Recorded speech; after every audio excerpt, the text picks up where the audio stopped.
Зохиолч Эстенүм 100 дамнасан хайр 8 дугаар бүлгийн 12 дугаар хэсэг. Сонгуулийн үр дүн уулаад дахин өндөх боломж өгчээ. Эртнээс дэмжиж өөртөө урвуулсан 4 хүн нь ялалт байгуулсан бөгөөд бүгд л том албан тушаалд хуваарлагдаад уулааг суллах талаар идэвхтэй хөөцөлдөж эхэлжээ.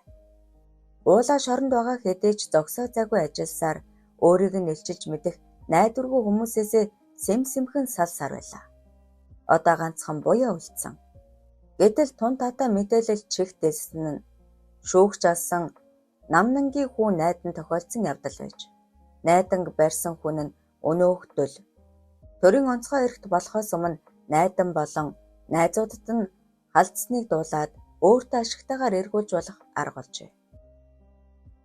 Эрх дураараа өссөн эмзэг дорой найдан шоронд ормогц бэн модод өвчлсөнийг дөлтөй холбож болохыг ойлгосон уулаа прокурор Норовд үг дайж амжив. Дөлийн эхнэр хулан гэртнээс тачаадан хүсэж ирсэн Норовд энэ бүхэн тун татаас санагдалгүй яхав. Муу навш хаа хамаагүй өмрөө үсчээд хаан аятаа аашлаад байсан. Одоо яахыг ч харнаа. Чамайг унгаачихвал төгөлдөрч миний гараас гарахгүй.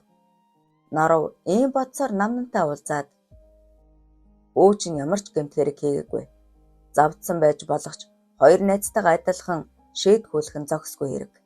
Тэгээд ч онцгой эрхтийн тушаал маргааш өглөө гарсан. Дээдэлдвэл уурчин нь 3 залууд халдаа зогсохгүй. Шүнжин хүлээстэй хонуулсан байна. Чөөрөгдөл гарга. Би дэмжиж гэснийг намнан уухаантаас шүүрэн хөөцөлдөж эхэллээ. Уулаагийн башир арга ингээд зогссонгүй. Урт гараа сунган найдан хөнөөлгөж шалтгааныг нь дөлийн эсрэг байхаар зохицуулж чаджээ. Аммалтаас ажлаа амжуулсны дараа шүүх хурал зарлагдан эхэл бардам очсон уулаа шинэ гэрчийг хараад золтой л муужраад унчихсангүй. Бүргэн золбоо нь хүрээдэрсэн төдийгүй өөрийнх нь эсрэг гэрчийн мэдүүлэг өгч эхэлжээ. Энэ бол суурил.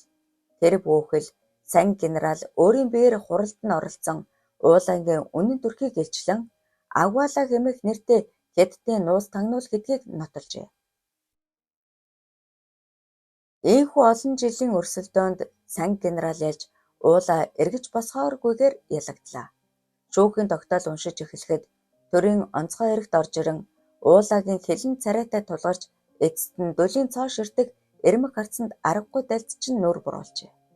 Би ингээд дууссан ч миний бэлдсэн хүмүүс та нарын амар заяг хизээч үзүүлэхгүй. Хятад хүний ухаан хурц санаа нь уужив. Монгол охтыг чинь хэвлээд бидний өр удам бойтсоор байгаа. Тэд өндийнө. Шүүх даргалагчийн хөнгөнсөх хоолой цураалсаар уулаад давталдах эрэхгүй 20 жил, буяад 10 жил, бусад хамсаатнууд нь 5-аас 8 жил хорих алаар шийдгсэн тогтоол уншихыг уулаа огт сонсоогүй. Бодол сэтгэлдээ Монгол ирээдүйг занан зүгсээр зогсож байна.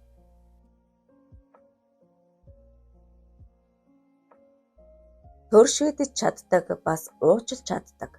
Уулаагийн болохыг илчиж гэрчилсэн залбоог тохирсон ёсороо цагаатгчээ.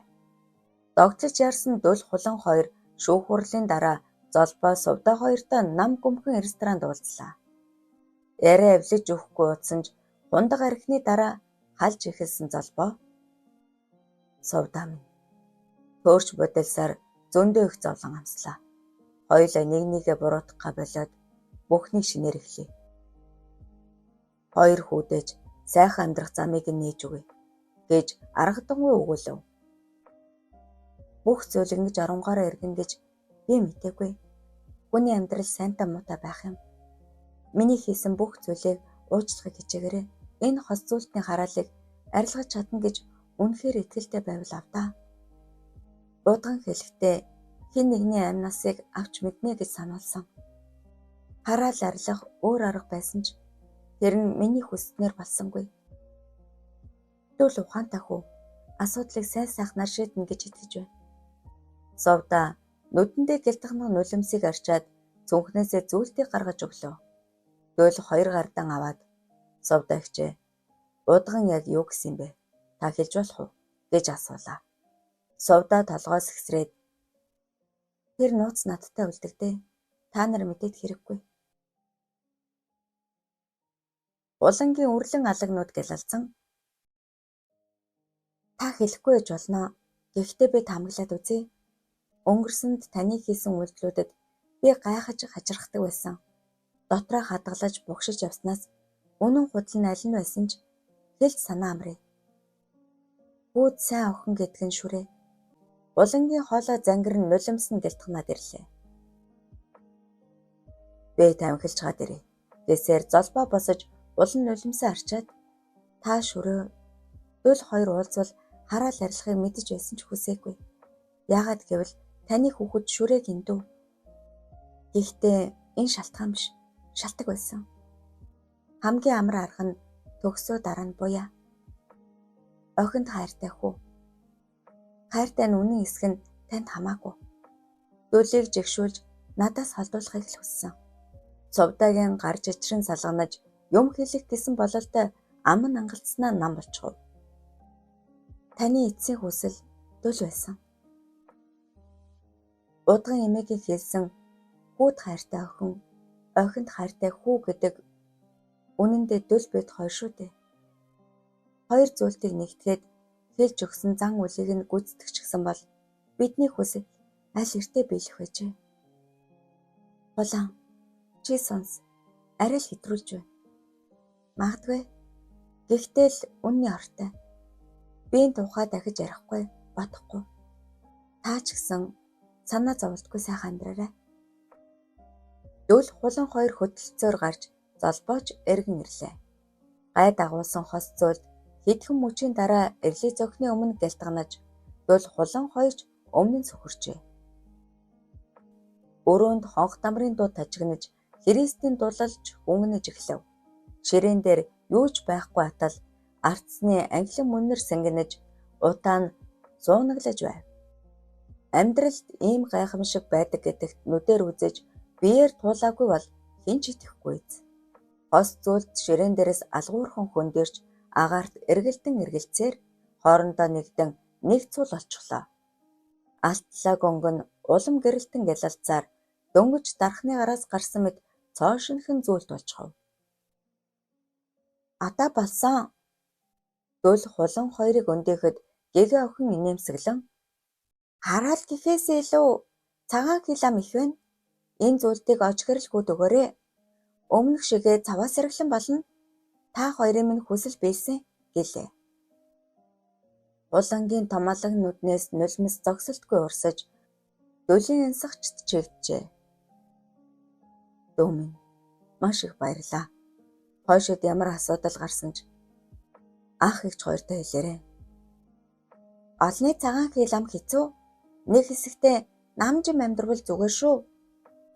Эзэн язаны том хүн аятай үг бүрээ итгэл төгс хэвлүүхэн өгүүлэх гэгээ урихнаар мишэнд өгснөө хоёуланг нь хүзүүд нь тэврээд хэдэн үг шивнэх шахам хэлэхэд дөл хулан хоёр зэрэг шахам толгой дохиод инээмсэглэжээ. Гэртээ ормогцол хуланг сэв хідэл өргөн орлоо зүтгсэн дөл явууд дундаа шуугтан үнсээр хоёул яран хувцаа тайлан тэврэлцчихв. Хулангийн үрлэн алгнууд талмаарт нь дүрлээж гарцанд нь хайр гэрэлтэнэ. Хинхэн маш их хүсжээ. Орон дээр тэрийн унсан хулангийн хөх жижирхээлж нурууга хотолцуулангийн шин.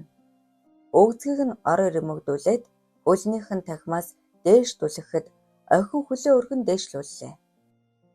Нүднийх нь өмнө чигтэн ягарах үзэсгэлэн сарнай дэлгэгдэж хушуугаа шургуулан зүтгэх дөлийн хэл гоцолзон эмзэг нандин бүхнийг нь элбэн таалгагаад уйлд нь хуланд маш их таалагдаж таашаал өгдөг. Хайр хүсэл хослож гоо бис нийлэхээрээ үгээр илэрхийлж хэлэмгүй гайхамшиг цогцолдог. Дөөл дээшилсээр их гарын хөмөрсөн аягалууга хөхөнд хурж зөөлхөн атгалангаа товчийг нь шимлээ. Улан өндөлцөн үснээс нь бацлан гиншсээр. Арга булиг амсартан золгож алгуурхан бүлэг дөлийн хурд аажмаар нэмэгцээр өрөөнд таш хийх чимээ цурайлан бас залуусын дур хүсэл туйлтай хүрэн шатсаар. Цурамхийлүүг шахам үүлэн борон домсон дөл хулан хоёр өөрийн гэгээ орох үед л Бээсээ тас дэврэн нам унтцгаажээ. Гэрийн утас жингэнэг чимээнээр сэрсэнд бол яран авбал санги генерал. Өлөө, уцаар ярьж болохгүй чухал асуудал байна. Эрэх боломж байна уу? Дарга. Ингэж гуйсан маягаар ярьдаг нь чээ чин төрийн тусгай хүн шүү дээ. Би зөвлөлдөх үүрэгтэй. Туушаах эрэхгүй. За. Улам бид хоёр одоохон яваад очие. Хаашаа ямар ажиллагаанд томилох гэх юм бол доо. Хэд хоног сайхан амрах юмсан. Үлээд суусан санги шууд л ажил хэрэгээ ярьж эхлэв. Намнан хэл ам хийгээд энийг нь далимдуулаад та хоёрыг нэг тийш явуулах шийдэрлээ. Хүү нас барсан. Өнөөхөл уулаагийн ээлжилт аллах байж. Буяач удахгүй ах. Бэд үнэндээ хянаж хүч хүрдэггүй. Буяаг бүр хоол явуулсны дээр хата. Орон нутгийн хорих ч юм уу. Тэгж шийдэхээс за энэ яах вэ? Та хоёрыг дуудуулсан шалтгаан бол газар айл гэх компани хайгуулгын нэрээр үнэт эрдэнэс олборлож байгаа мэдээлэл ирсэн. Сумын засаг дарга хэсгийн төлөөлөгч хоёр нь учир битүүлгээр нас барсан. Тэгээд л Дөл хулан хоёр бие бэрүүгөө ширтэн инээмсэхийг харсан сангийн санаа амран нэг хэсэг хөд амьдрах нь намнангийн хэл ам нэг их хор нөлөөгүйч. Энийг далимдуулж улс төрийн ашиг хонжоо хайхсад ихэлсэн. Дээрээс тодорхой чиг өгсөн тул чи хүмүүсөө бүрдүүлээд дариухан хөдөл. Улан эмнэлэг тэмчээр ажиллана үз. Жолооч бас нэг совлогч нэмж өгнө. Гэрлийн зохины зөвлөгөөтэй энэ томилгоо тун их нийцсэн тул Дөл хулан хоёр тэр даруй хөдөөний сумыг зоржээ. Эмнэлгийн жолоочоор замблыг совлогчоор оюуныг авч бүгд л энгийн дүрт хувиран уван цуван хүрцгээв. Шинжэн ажиллагаанд танигдсан хуйга Дөлийн жолооч цагт авалжээ. Суманд очмогц булан шохоорхох эрчүүдийн цуваа эмнэлгээр эргэлдэж гайгүй охид хүүхнүүд нь цагдаагийн хэлцээр шавхоллоо. Тусгай даалгавартай яваа болохоор учиргүй хажигдсангүй тэдний хов живийг сэм тандан элдв сэжүүр хайсаар нэг л мэдгэтэл намрын налгар өдрүүдэд залгаж усны шувууд зэллэн анганаж эхэллээ. Замбал оюун хоёрт хулан даатгаж үлдээсэн Дөл малын хулгайтай хөөцөлдөнгөө өнөө хайгуулын багийг тандан ажиглалт хийв. Шинэхэн томилогдсон засаг дарагч энэ хаваар их ордог бололтой. Ахлах дэслэгчээ. Танаад хийх ажил хангалттай баймарсан. Эхнэрээс ахиад суужчихдаг зурагтай. Ингэж ажилвал та энд удахгүй л болов гэж хямсалцав. Дарга саяхан алдагдсан 20 үхрийн мөрөөр л явж байна шүү дээ. Энэ компанид зарсан байж болзошгүй гэж таамаглаад л. Тийм юм байхгүй. Сүүлийн үед дандаа хонь ямаа нэдэлсэн гэж байна лээ. За. Тэгвэл би явъя да. Гэд Дөлийг машиндаа суухад засаг дарга загдаа. Наад машин чинь таны хувийн унаа биш шүү. Төрийн ажилд ашиглах ёстой. Дэсээр үлдлээ. Буяагийн уур хүрсэн бололтой. Дарга энэ овшид хэн гэдгээ хэлчих. Болохгүй. Томилгоо нэг л сэжигтэй. Одоохондоо аясаар нь бай. Дөлийг гэртээ ирэхэд хулан усан нүдэлчихсэн сууж байв. Хайрт минь чи яваа. Дөл сандран угсгэтэл хулан энгэрт нь алдаад ханаа би жирэмсэн болчихож гэж шивнээд мэлмрүүлэн уйлж гарлаа. Эрлээ зохин минь. Чамд маш их баярлалаа. Хулан минь ямар гоё мэдээ вэ? Дөл уулга алтан чарлаж хуланг тэрэн эргэлдэхэд аяар л да. Хүүхдийн минь толгой эргэчихнэ. Нэрээ тийм. Алив ийшээ суучих. Чи тэгээд уйлж ил байдаг. Чи ч гэсэн уйлчгаж нүднээс чинь тийм байна уу? Хоёул тэрвэрлдэн үнсэлцэж сууснаа. Замбал аханд очие. Энэ гайхалтай мэдээг хуваалцаж тэмдэглэе. Гээсээр гэрээсээ яран гарцгаажээ. 12 дугаар хэсэг төгсөв. 100 дамнсан хайр 8 дугаар бүлгийн 13 дугаар хэсэг. Модод навцаа говж хөл дагуур хөглөрөн хийсэх нь уй гунгийг эрэхгүй дөрвөлнө. Уулаагийн бүлэглэлийг амжилттай устгаж чадсан санг чөлөөнд гарахаар шидэн ажлаа хүлээлгэн өгчээ.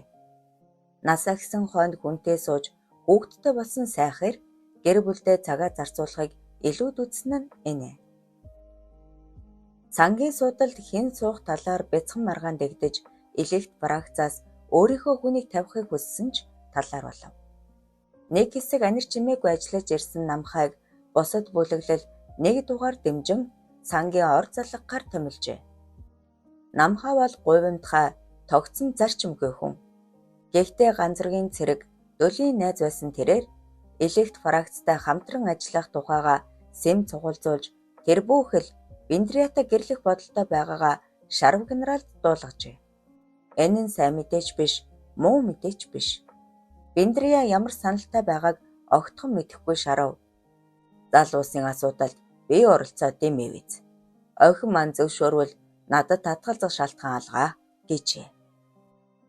Үсэл сонирхлоо орхин бизнест хүч зорж чамгүй амжилт гаргасан Бендрия энэ тухай сонсоод эг маггүй хөхөрснө. Тэр жил тэмцээний бэлтгэлээс хойш ганц удаа ч уулзаагүй. Ёстой чочирдом санал байна. Ирчүүд мандсан биштэй. Аамин. Наад санаагаа мартаж үз. Гээд огт халгаагүйч тэр өдрөөс хойш намхай гэнтэл ухаан орсон аятай Бендрияг эргүүлэн гүйх болжээ.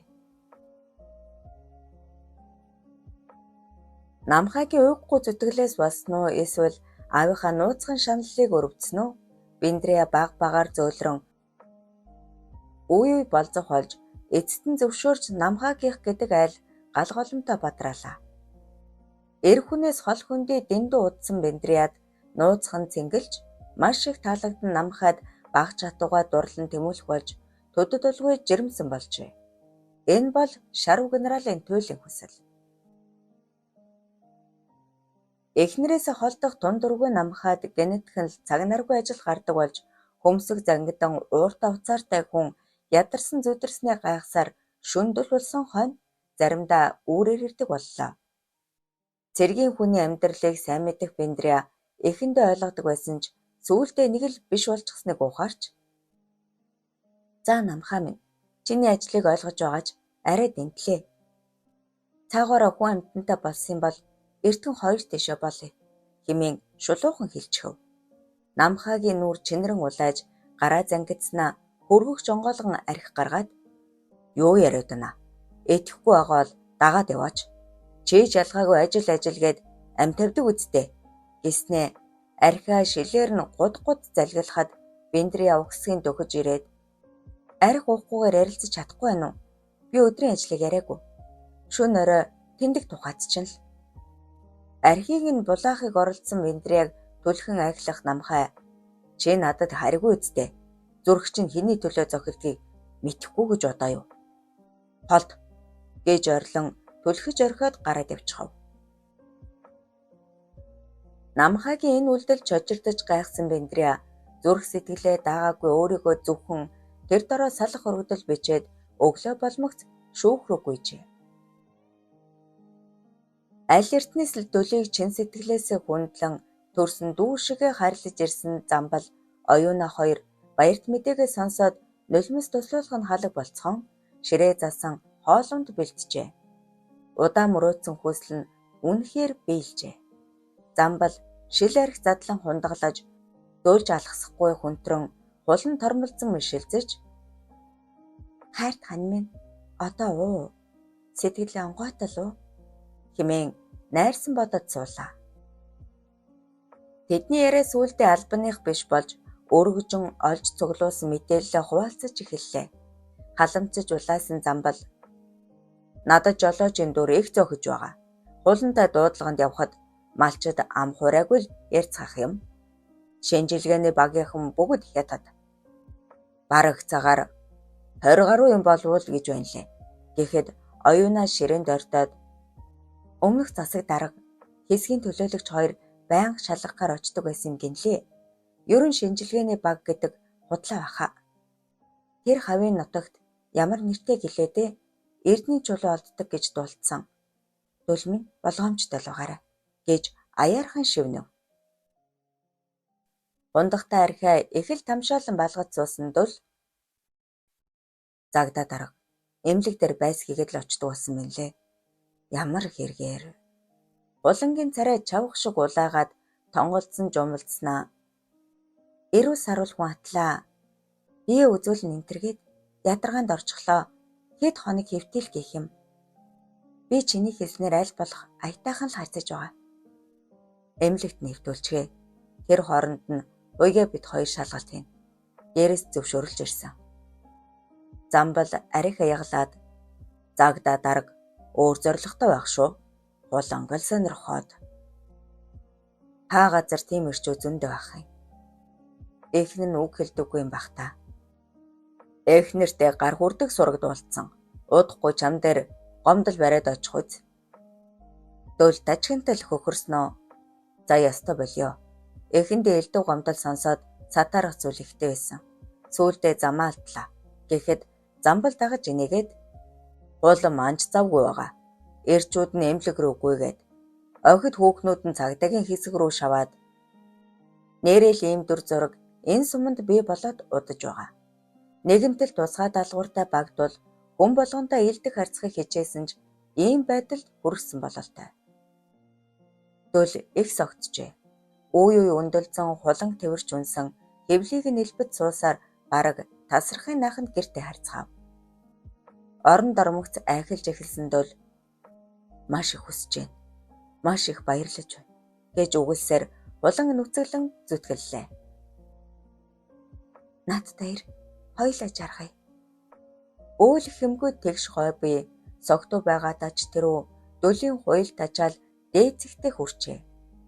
Доош шурган хулангийнхаа сарнайг удтал таалаад мод олтол хатуурсан эрэгтнээ амсартуулан зүтгүүлж үжлэн бүлж эхлэв. Уламж хүсэж буй нэлт нүдэндээ талмай зөөлөн өнгө тодруулан өөдөөс нь тоцгуутан ивж тас тэврэлдсэн хосууд аз жаргалын бал бурамд бэлууран цэнгсээр байлаа. Монгол төрийн нүдчих болсон хүчний байгууллага хяналтаа улам чангалан өдөр шөнөгүй инхээ харуулц зогсовч гадаад дотоодын дайснууд тал талд амлан өндийсээр байв. Уулагийн бүлэглэл тас цохигдсон нь өөр хин нэгний өлөн шунлыг хааж болгоомжлоход хүргэсэн ч тэд зогсох болоогүй бололтой.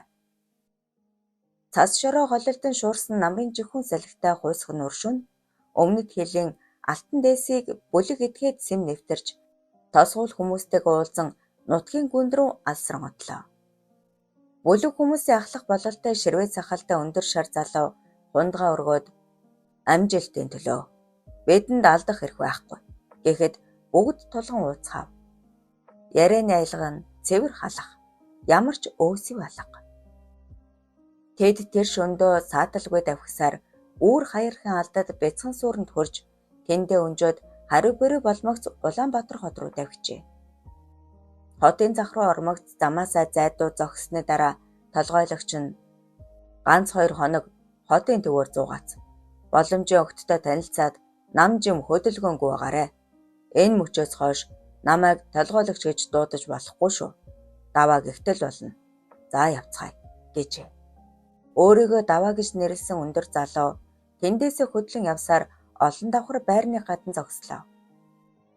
Байр байдлыг нь ажвал хотыг нэлээд сайн мэддэг бололтой. Цахилгаан шатаар өгссөөр 7 давхарт гарч хаалга тогштол "Эмбэ" гэх аргил хоолой сонстов. Даваа байна. Томилтоос ирлээ. Хаалга торхын онгойж их л удаан хүлээсэн янзтай бадрүүн чирийгээр угтан "Сайн явж өрөө. Намайг намхаа гэдэг. Алив орооч" гэж их л урайлган хэлээд гар барив. Өрөөнүүд үнэхээр тансаг засалттай саруулхан уужим юм.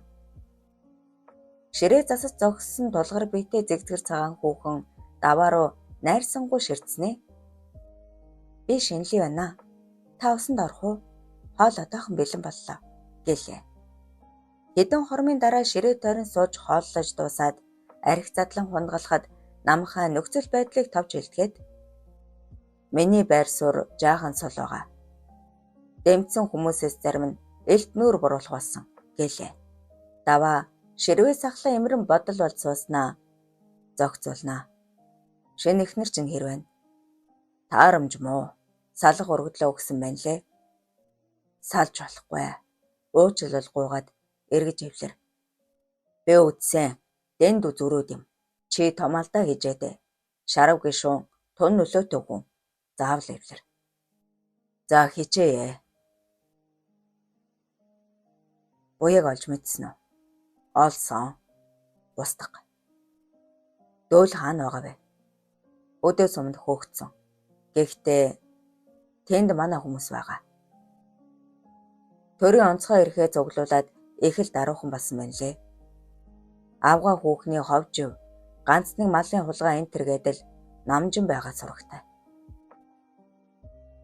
Даваагийн нүүрэнд баясал тадран хундгай хоослоод чивчмээг болж дууга хураасан шанлэрүү хяламхийн чээчин үгсэндээ ус нүдлээ. Буяа навшин хойноос санаа зовё гэж дууга өндөрсгөхөд өсгүй сандран яалаа гэжтэй. Тэр тэнийг навшин төлөө юу гэж энэ хүүхдийг арай өөр хүнээс олсон бол гэсэндээ л. Дараагийн хүүхд чинь энэ намхаагийнх байх болно. Таалагдж гэнэ үү? За. Жинхэнэ давааг таньж мэдэх хүмүүсийг судалсан уу? Судалсан. Аав ээж ах トゥ байхгүй. Эмээ саяхан нас барсан. Харин найз бүсгүй. Яасан гэж. Эхэл зүдрүү байгаа. Нэг архичинтай амьдардаг цаатхан ойлгомжтой. Гэхдээ та ялгахын аргагүй айдалхан болж. Тийм л байгаасай. Маргааш бүсгүйтэй уулзаад үзье. Бэлд. Ойлголоо. Намхай. Чи одоо яв. Эхнэр дээр оч. Анхаарал тавьж халамжил. Ажлаа дуусгаа сална уу, ална уу? Өөрөө мэд. Би амарлаа. Шанлиг яах вэ? Энд үлдгээ. Чи яасан? Хардаад байгаа юм. Намхай муухан инээмсэглсээр гарч одоход даваа. Та хоёр сүрхий дасжээ дээ. Сайн байна. Чи ажлаа тун сайн хийж. За. Би амарлаа. Чээч гэсэн үнд та. Даваа бугын цагаа хялам хийсээр орондоо ороод нүдэндээ хүйтэн жавар гялтгануулан шүдэ хавирч хэвцнээ эрэхгүй нойрондоо дарагдан унтжээ. 13 дугаар хэсэг төгсөв.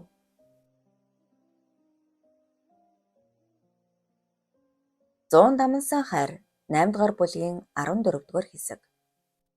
Өглөө эртлэн эмнэлэг дээр ирсэнд бол засаг даргын мишин айсууг хармагцал улан луу нүд ирэмхэд чи яв.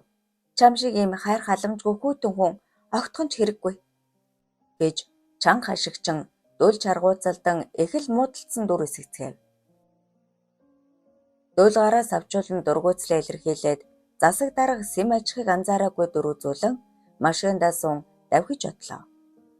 Загдаа дарга дөлийг явж одмогц машинаасаа буугаад эрэгцтэй би бараг эмнэлэгт хэвдчих байх. Эхнэрт үдийн хоол ахиухан хийж ир гэж хэлээрэ. Гэчгээд эмнэлэг рүү орчихов. Өрөөнд дөнгөж ороод хувцасаа зогссон хуланг араас нь ороод нүдгүйлэн ширтэх загдаа. Шөнө унтаж чадсангүй. Ажил гэж явсаар энэ би бүр болохоо байх нь. Эсээр ширээн цуулаа. Өө дарга би одоохон. Гадуур хүрмэн тайлан халаатаа нөмрөх хулангийн том хөх хэрхэн болбонхыг нууцхан ажид суусан загдаа үдхийдэл шүсгээ залгаад эмчи маань хөөхөн царай том базаахгүй харагдах чинь юу болов гэж их л айдуу зөөлөн асуув. Оо манай мангарахаар арх уужээ. Хаанасаа жолоод байдх юм бүү мэд. Цалин мөн хүрэлцэхгүй хахад гэж үгэлсээр загдаагийн даралтыг үзээд өөх өсчихсэн байна шүү дээ. Би эм бичиж эм хэрэггүй. Хэд хоног хэвдчихээ. Гадуур юм угаад нэмэргүй. Би цагаа барьж ууж чадахгүй бах. За та хэвдтэй. Улаан чи яасан дарга? Үнэхээр сайхан бүсгүй юм аа. Улан ичингүрэн эхнэр чинь сансвал аюул олон шүү. Бас манай мангарахаар их хартай. Алив би танд өрөөгтэн зааж өгье. Урдаа алхах хулангийн өгзөг халаатныхан цаанаас хэрхэн холбилзон тондхонохыг харсан загдаа золтол базаад авчихсангүй. Өрөөнд орсон хоноо их л учиртайхан шүүр салдаад танаа нөхөр чинь хоосонгүй ирвэн лээ. Авгаа хүүхнүүдийн хэрэгт их анхаарлаа тавьдаг гэсэн. Сургуулийн багш бадамтай учиртайгийг яриаж чих дэлсэн гэчгээд орон дээр лаккитл суулаа. Би сонсон. Тэгээд яалтай билээ дээ гэж зогсдол совилогч оюун ороод иржээ. Энд ч бас сайхан хүүхэн шүү. Нөхрөнч доож уг амтан. Загдаа ирэх биш сумын засаг ноён гэсэндээ өрөөндөө ганцаараа тухлаад эмжилгээнд орлоо. Өд өнгөрвөө үгүй юу эхнэр нь цай хоол барьсаар ирэхэд амт шимтгийг нь олон "Чи хэзээ хоол хийж сурна? Амнаас унчих шахсан юм хийх юм" гэсэн атлаа хөлсөө асгаруулan 2 аяга идчихжээ. "Орой мах чанж ирээрээ. Одоо харь гэж бараг л хөөхн халаг болд суудал жолоод зэрэгзэд орж ирээд хулмалзан "Дарга. Газар ойл компани дээр хэсгийн төлөөлөгч очсон мэдээрлээ. Юу ч гэнэ шалгах.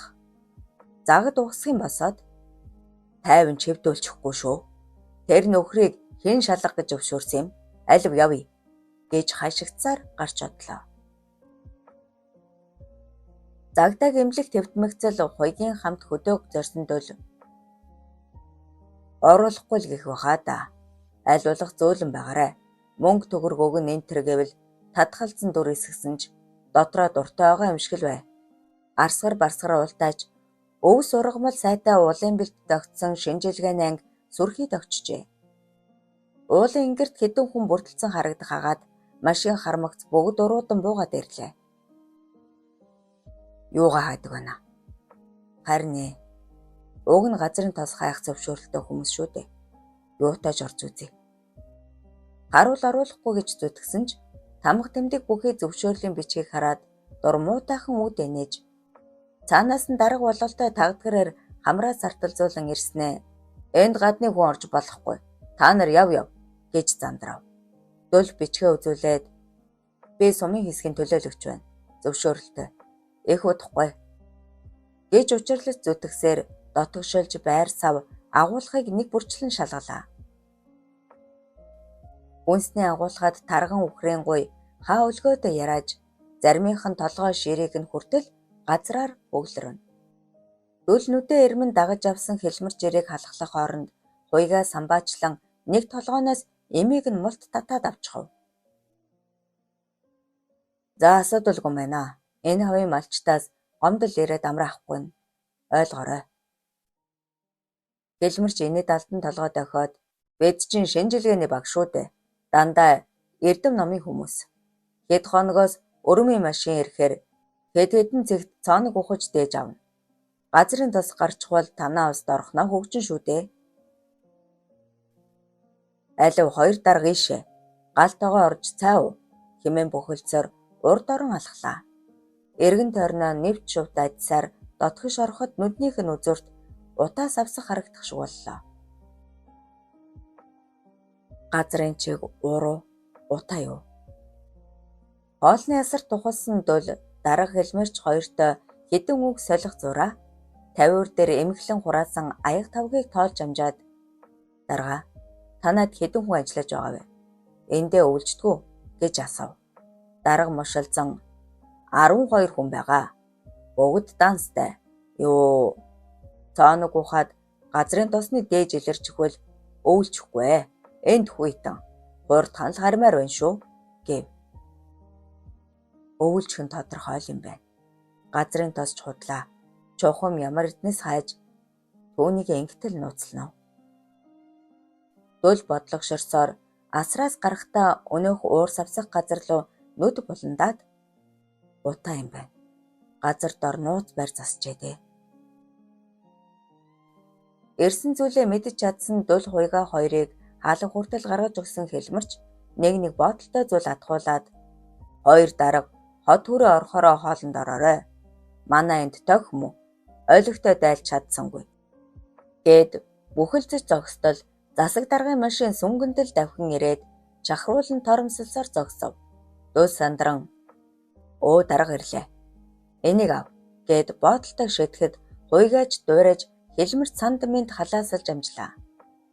Загдаа дарга сүр бадруулан бууж ирээд За дулгай. Юугаа хийгээд дэмий тэнэд явна вэ? Энэ хүмүүс газрын тос гаргаж бидэнд тус хүргэх чухал ажилтай. Саад болж болохгүй гэж хашигчан дулийг тас хийтэл алгадаж орхив. Хуйгаа угсгэсэн ч дул хялмсхийн зогсоод дараа дээрээс зөвшөөрлөрсөн. Надад мэдэгддэг юм уу? Таныг эмнэлэг хэвцэн гэж дуулаад л. За яв. Үнцэн ажиллаа хий. Тоос татуулсаар давхиж утсан дулийн араас хар зогссон загдаа. Энэ нөхөр юу шинжлэв? Өө зайлвал. Дүр эсгэж аваад бололтой. Сая хэдэн төгрөг авч байгаад таныг хармагц айхтар бажигдлаа шүү. Авчихсан уу? Үгүй. Энэ надад өгчих. Дарга мэдвэл өгч гсэн гэдэл хэлчих. Төрийн онцгой байсан хүн ингэтлээ шалдаа буух гэж. За би явлаа. Санаа амар ажиллаа хийцгээе. Монгол даяар алдартай дулыг атгандаа оруулан айлгаж чадсандаа их л эрдүү омголон болсон загдаа. Энэ хорвоод мөнгөгүй хүн хэнч биш. Эрэгзэдээ чи харсан уу? Энэ дөлчин хэндэж захирагддгүй эр байсан шүү дээ. Гэтэл одоо гүйлэг болчихож гээд парчгантай лэнэж сэтгэл дотроо хулангийн чилгэр говийг аль хэдийнэ нүцгэлж эхэлжээ. Аян замаа альжаалаад тайлж сайхан амарсан давааг сэрэхэд хоолны үнэр сэн хийж байв. Галтгооны өрөөнд шинэлийн хоол хийж зогсох бөгөөд намхаа аль хэдийнэ ирчихсэн өндөл цэцсэн.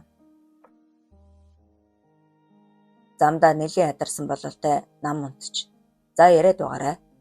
Намхаа хоолоогоо засаад даваагийн эхнэрийг Энхма гэдэг. Эмээ дээрээ өссөн нас 25. Даваатай их сургууль танилцж дотносоод 2 жил болсон. Их сургуулаа төгсмөгц урмай хийхээр төлөвлөж байсан. Өөр сонирхолтой юу вэ? Даваа геолог уул уурхайн чиглэлээр зурсан. Төгсөх чиглэлээ аглах тайд дадлаг хийж яваад сураггүй болжээ. Үнэндээ бол хавцлар унаж нас орсон. Гэвч зогц нь олдоогүй. Шинжээчид зэрлэг амтнд бариулсан гэж дүгнээд хэргийг хаасан. Зам толгоно.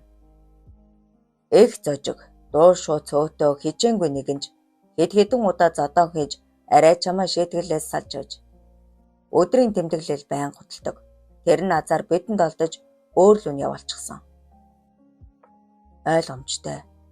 Оролдоод үзнэ. Тэд гарч давхсаар шархадны эцэст хурж гудамж шүлжин нэлээд явсны эцэст зогсов. Намхаа гараа сонгоон. Тэр 3 дахь хаалга. Нөхөр нэвгүй гар байгаа шүү. Болгоомжтой. Даваа юу ч хэлэлгүй явсаар хашааны хаалган дээр хэсэг хацнаад жимээ гарсангүй тул сэмхэн гიშгэлсээр гэрэл орчихов. Өөрх бүтээлхтэй гэр дотроо бараг л харанхуй. Гэнэт баруун орны тэндээс хин бэ гэх бүсгүй хүний туниа муутай хоолой сонсдлоо. Би байна. Энхма мөн үү? Чи хин бэ? Даваа. Энхма. Ямар даваа? Чи гэрлээ асаалда. Эсвэл би өөрөөс өгчихөө. Гэрэл менсгийн асаж үсгэцгийн сэгсээсэн хүүхэн орноос үндий мэлэрч. Чи мөн үү? Хэмээн дуулдах төдийхөн шивнэлээ. Нүүр ам нь хөхөрч бэлцэн үсэн сэгсээсэн бүсгүйг Энхма мөн үү бүш үү хэмээн эргэлзэн зогссон даваа өөрийг нь танимагц. Хэмээ. Би мөн байна. Хай. Энхма ихэр татан уйлсаар ингэрт насан тэврүүлээд амьдээч. Гэхдээ яаж ийнү? Хэл сургуухдгүй мүү? Ухаангүй 2 жил гарсан болсон. Одоо сайн биш байгаа. Чи гайгүй юу? Энхма хоош ухран чамайг үгсэн гэж хэлсэн. Би зөндөө удаа хүлээсэн. Тэгэхлээ. Зүгээр дээ. Би мэдсэн. Хоёулаа явъя. Болохгүй. Цаадах чинь чамайг алчихна. Чи яв. Үгүй. Одоо би чамаас холдохгүй. Явъя. Энхма ахаад л тэврүүлэн зөрхрөн уйлж зогсдол хаалга перхийн нээгдэн бахим том битээр ороод ирлээ. Оо муу янхан аална да хэмээн шилтэй архиа далайн зүтгсэн ч Гэнэтхэн битгийтэл хөсөр очиодог. Даваа ус цацсан сэргээгээд аятайхан байвал чамайг зүгээр орхий. Үгүй бол тайгуул яана гэж чи хээ юм. Инхма зориг орсон бололтой архичин минь наадах чин даваа байна. Тэр эргээд ирсэн. Юу? Согтуур нүдээ гурвалжлуулан байхан харснаа. Чэм улалар хаанаас гэнэт гэсээр гар зангидан үндийсэн ч дахиад л даваа цохиулан унаад өглөө. Би тамаас ирлээ. Дахин сарвалзаад үзээрэй гэснээ инхмад хандан явъя хувц омц гэхэд хүүхний царайнд гэрэл цацрах шиг болж тэр дороо юм хумаа зэхэн гадаг шаарчээ. Гудамд гармагц такси хайхтар үзүүлэн гараа гоцолзуулан хүлээж зогссонд намхаа дэрэгдэн ирж зогсон суулгаад хааш явах вэ гэж асуулаа. Аха би хөдөө нөхөлдөө. Дүүг маань нөхөр нэм болгочгож төр түрээсэлчээр байр олох санаатай л муусаа архичид эмэгтэй хүнд ирбэрэ гаргаад хэмээн их л зэвүүцэх намхай та хоёр өстой азтай юм. Манайгч гадаад руу ажиллаар явах болоод байраа түрээсэлж байгаа. Өөр тавилгатай шүү гэж дуу алджээ. Бүх зүйл санснаар боллоо. Инхма гимлэгт үзүүлэн шарх сорвыг нь цэвэрлэж санаа тавьсны дараа цэвэрхэн цагаан царайтай хөөрхөн бүсгүй болоод хоёрчхов.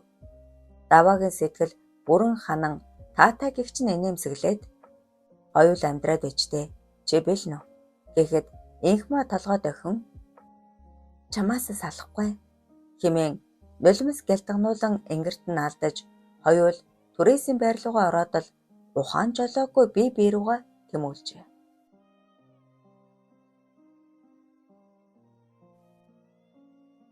14 дугаар хэсэг төгсөв.